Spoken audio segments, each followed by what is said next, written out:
paano mag-umpisa ng native chicken farming, mga mahalagang tips para sa mga baguhan.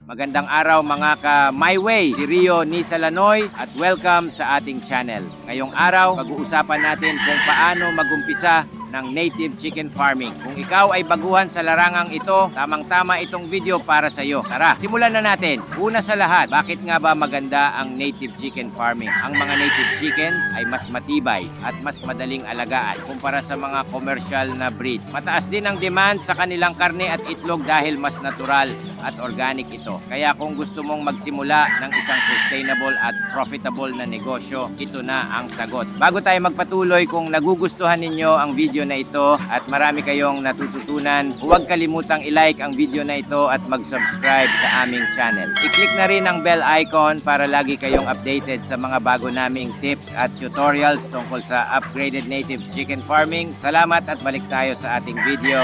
Pangalawa, paghahanda sa farm. Siyempre, kailangan natin ng tamang lugar para sa ating native chickens. Piliin ang lugar na may malawak na espasyo para makagalaw ang mga manok ng malaya. Kailangan din nating magtayo ng matibay na co-op para protektahan sila laban sa mga predators at masamang panahon. Sa pagpili ng co-op, siguraduhin na ito ay maaliwalas at may tamang ventilasyon. Maglagay ng nesting boxes at perches para sa kanilang kalusugan at kaginhawaan. Pangatlo, sa pagpili ng breed, mas mainam kung native breeds ang pipiliin natin tulad ng darag, banaba o zampen. Ang mga ito ay subok na matibay at mas madaling alagaan. Maaari kang magtanong sa mga local breeders o sa agricultural offices para sa tamang breed na nababagay sa inyong lugar. Pang-apat, pagpapakain at nutrisyon. Isa sa mga mahalagang aspeto ng pag-aalaga ng native chickens ay ang tamang pagpapakain. Bigyan sila ng balanced diet na may halong grains, greens at kung maaari organic feeds.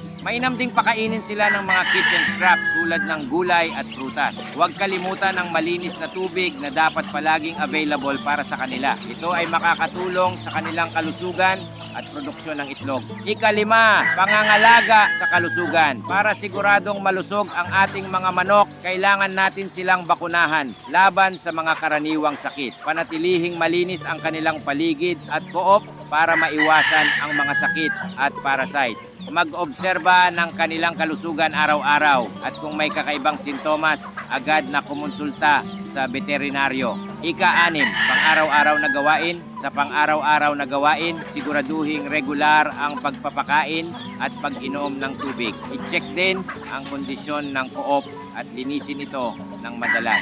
Kolektahin ang mga itlog araw-araw at siguraduhing ligtas ang ating mga manok laban sa mga predators. At iyan ang mga basic tips sa pagsisimula ng upgraded native chicken farming.